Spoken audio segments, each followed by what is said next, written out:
where we can find a facility to take him as a charity or no pay vet. And y'all seek to do that?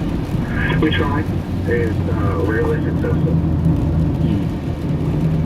You think it's conceivable that we could ever go to a concierge system for primary care on a permanent basis? Potentially, I know several physicians that do that. Would you like to do that? If I could find a partner to go into it with me, and I guess if the reimbursement was right, sure.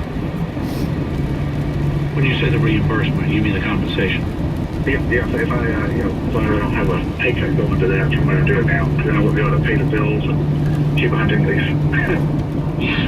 It strikes me that it's doable, at least for upper middle income families and up, to pay an amount of money per month for the basics anyway. And that's what you care about, right?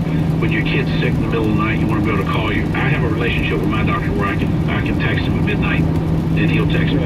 Yeah, we have the same thing with our pediatrician too. We can text someone or something like that. Right. It strikes me that people would, for the ability, 3 doctors rotating so that you're not just pulled in every different direction, that there would be a price point at which people would be willing to pay for it. Not everybody, and it doesn't need to be everybody, but it could be an option for people that made that a high priority. Sure. You can make a case for that. I don't know what that price point would be. I mean, I guess where it gets prohibitive is where you start needing equipment, right? Yeah, to a certain degree. When I was on medical school, where you should be able to make 90% of your diagnosis on just a basic history and physical exam. Wow. That's what that's the way it used to be. And a lot of the physicians that I look up to, I wish I was half of the physician that they are able to do that. Clint Gannon, who was PRCA national champion, bareback rider, had broken practically every bone in his body, some of them multiple times, shattered his ribs, shattered his arms, pins through him.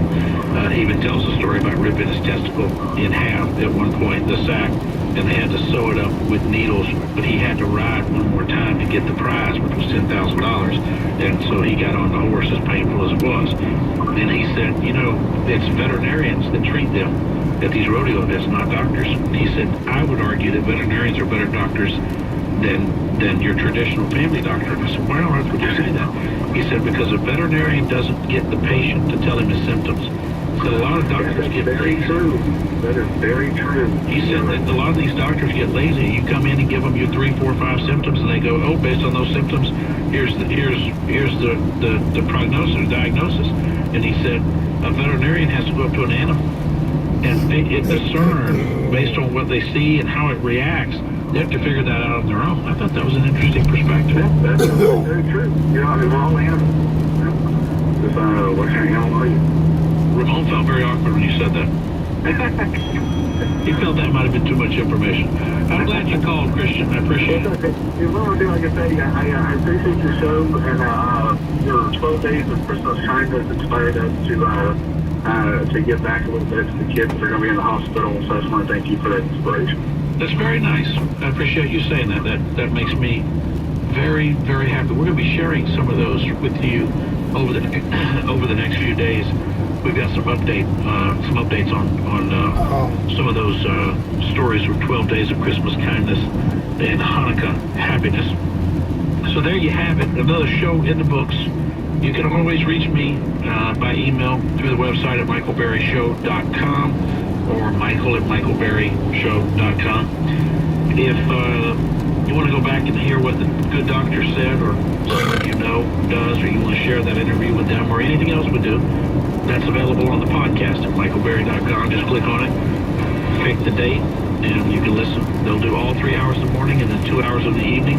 They're posted there. This evening show will be posted, 15 minutes after we go off the air?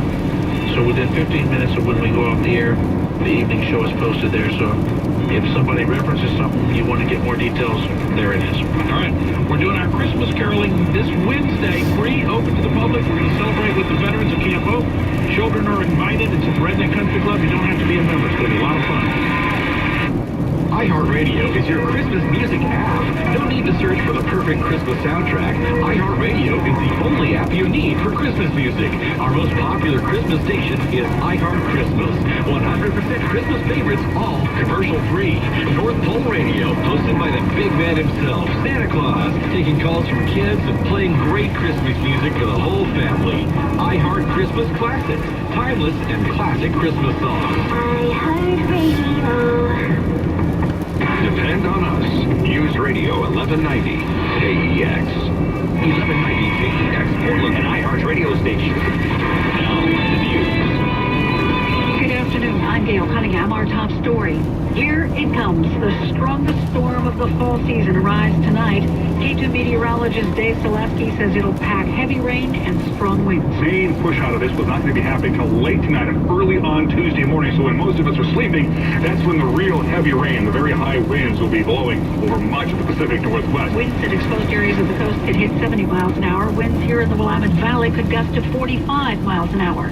Power outages are expected, and utilities advise that you have a flashlight and battery-operated radio nearby in the event the power is down for a while. Up to 5 inches of rain could fall in the Coast Range, with 2 inches possible here in Portland. Minor flooding is also possible, and free sandbagging sites have been set up in Portland at Southeast 111th and Herald, at Lentz Park, and on the west side at Gabriel Park. In Clackamas County, Fire District 1 has sites set up at Station 4 on Lake Road in Milwaukee, Station 14 on Highway 212 in Boring, and Station 18 on Judd Road in Eagle Creek. Bring your own shovel. This weather is tough on the homeless. Portland Police Bureau is hiring a homeless community liaison now. Sergeant Chris Burley tells KG News the goal is to keep officers up to date with the best ways to help people who have nowhere to go. We really believe that this person in this position is going to be able to identify the services that are out there, be able to get that information to all the police officers. The liaison will also work with social service and other government agencies. Following today's second closed-door session before the Republican-led investigation committees, fired FBI Director James Comey targeted President Trump. James Comey saying President Trump is saying things no other president's ever publicly stated, including calling people who testify against him rats. It undermines the rule of law. This is the President of the United States calling a witness who has cooperated with his own Justice Department a rat. Comey saying the Republican demanded hearing didn't cover anything new, and he wanted it done in public. Andy Field, ABC News, Washington. Intel plans to expand manufacturing in Oregon, Ireland, and Israel. The company not releasing details, only that they want to be better prepared to get a piece of the $300 billion market for silicon. Portland Police Bureau Sunshine Division is gearing up to help families in need this holiday season. Here's 1190 KEX's Anna Erickson. This will be year 96, so it's something that started back in the 1920s. Kyle Camberg with the Sunshine Division says they're busy packing nearly 4,000 holiday food boxes to deliver to families. And about 2,500 of those are going to get home delivered on Saturday by volunteers, police officers. The rest of the boxes will be distributed by their social service partners. Camberg says the boxes weigh about 40 pounds. There's fresh produce, fresh bread, canned vegetables and soups and broths and things like that. On delivery day, they pair those boxes with a reusable grocery bag with frozen foods inside. Traffic and weather are next. An iHeart Media spotlight on companies that help drive the Northwest economy. The Car Auto Group offers 5 major car brands to customers throughout the region. We're a family-owned dealership right here in the Portland area. We have locations in Beaverton and Vancouver. And President Brad Preble says its employees are the key to success for this third-generation family-owned business. It's really our team members. We firmly believe that happy employees lead to happy customers, and that's been our philosophy since day one. And why the Car Auto Group has been annually voted one of Oregon's best places to work for more than 10 years running. Giving back to the community, also a part of the car philosophy. We support everybody from big Providence Child Center all the way down to a local group called Play Fit Fun. So everything in between. We live here, we work here, and so being a good neighbor is really important to us. All of which makes the Car